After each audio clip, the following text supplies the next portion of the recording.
E agora, nossa próxima autora, Ana Silvia de Andrade, vai falar um pouquinho de si, um pouquinho do seu artigo. Ana Silvia? Olá, boa tarde. Eu sou a Ana Silvia, sou natural de Irati, Paraná, e eu resido em Piracicaba, São Paulo. Por que eu escolhi este tema para a revista? Para responder a essa pergunta, nós vamos fazer uma viagem pela minha história. Os meus pais eram franciscanos seculares e desde criança eu ouvi falar de Francisco de Assis. E a sua história, lá desde muito cedo, me encantou. Mais tarde, eu me senti chamada à vida religiosa. E o meu amor e minha afeição por Francisco de Assis e pela vida franciscana foi crescendo e eu me tornei religiosa, franciscana do Coração de Maria, como vocês veem aí em uma das fotos de freira. Por isso, falar de Francisco de Assis para mim é muito mais do que falar de um conteúdo teórico. É falar de uma paixão, é falar de uma causa que me tocou desde a infância e que me fez e me faz, sempre com renovado amor, seguir o franciscanismo. Seguir o franciscanismo como um projeto, como um programa de vida mesmo. Em todo o processo formativo, eu participei de missões franciscanas, como tem aí na foto, uma missão do Amazonas. Também participei dos encontros de aprofundamento franciscano com o Frei Arada, uma referência na espiritualidade franciscana e na filosofia franciscana. Foi lá também que eu conheci a Sônia. E foram esses encontros que despertaram em mim um grande desejo de conhecer e cursar psicologia. Então, eu cursei psicologia na Universidade de São Francisco. Francisco sempre permeia a minha história. E após a graduação, eu continuei meus estudos, passei a atuar na psicologia social e também na educacional. Também atuei na formação e atuo ainda na formação dos frades franciscanos e das irmãs franciscanas até o dia de hoje. Mais tarde, eu iniciei o trabalho na psicologia clínica. Hoje eu atuo no Espaço Kairos, na rua São Francisco de Assis. Trilhando o caminho da psicologia, uma pergunta sempre me intrigava. É possível conciliar essas duas paixões que povoam a minha alma, o franciscanismo e a psicologia? Com essas inquietações, eu me deparei com o livro Olhos do Espírito, do Frei José Carlos Pedroso. E eu posso dizer que esse livro abriu os meus olhos, abriu os olhos do meu espírito, e eu percebi que era sim possível fazer esse casamento entre a psicologia e a espiritualidade franciscana. E eu me decidi trilhar esse caminho, tendo como objeto de estudo essas duas paixões. E foi nessa época que eu conheci o ICTIS e fui cursar a pós-graduação em Psicologia e Religião, e mais tarde também cursei no ICTIS após a pós-graduação em Imaginação Ativa. E a partir desse pós, eu me tornei também pesquisadora em imaginação ativa e dores clínicas, dores agudas, né, chamada enxaqueca. Esse meu artigo está presente na terceira revista Conúncio. E eu posso dizer que conhecer o ICTIS e trilhar o caminho no ICTIS fizeram e fazem toda a diferença na minha vida. De aluna, eu me tornei também professora nos cursos de pós-graduação. E entre as várias disciplinas que eu atuo como professora, eu trabalho ânima e ânimos,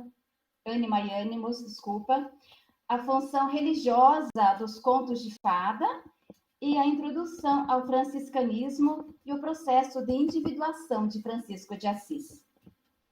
Eu também sou coautora de 2 livros, cujos temas foram a experiência luminosa de Francisco de Assis.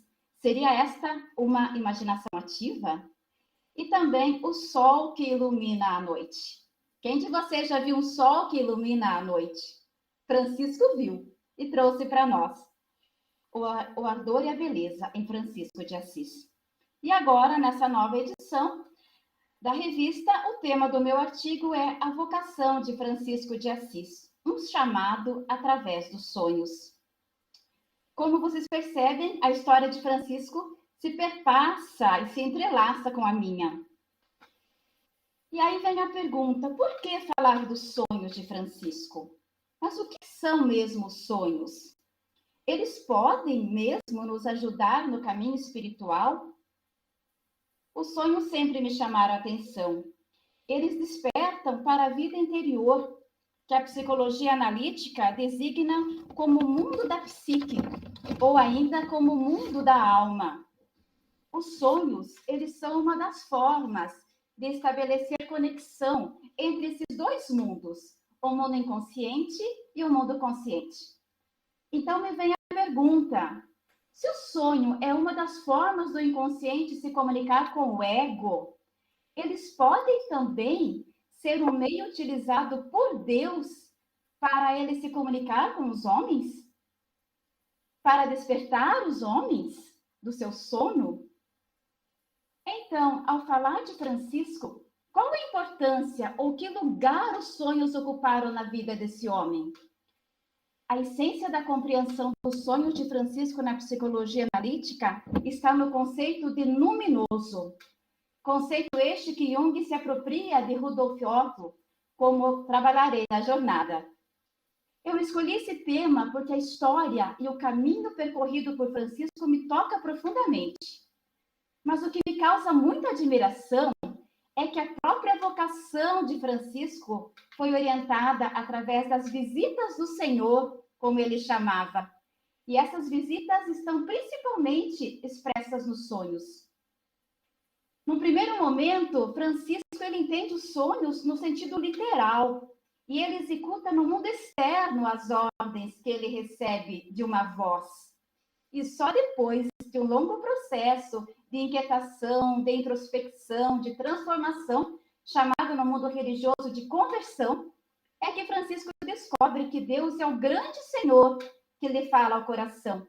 E é ele que orienta a sua caminhada vocacional e a sua missão. Esse Senhor, expressão sempre presente nos sonhos de Francisco, sugere uma associação ao que Jung chamou de imago Dei, isto é, o si mesmo, o self. Então eu pergunto, como aconteceu com Francisco, isso também pode acontecer conosco?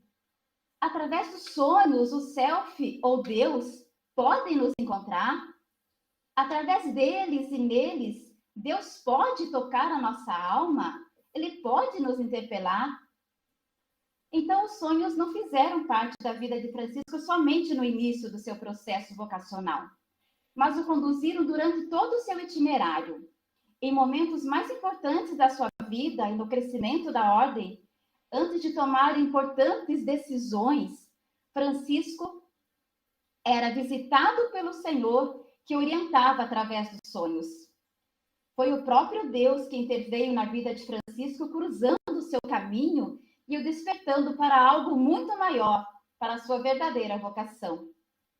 Temos diversos sonhos de Francisco. Alguns deles são marcados pela sincronicidade, conceito muito trabalhado por Carl Gustav Jung. Então, você gostaria de entender melhor esses fenômenos que transformaram a vida de Francisco de Assis?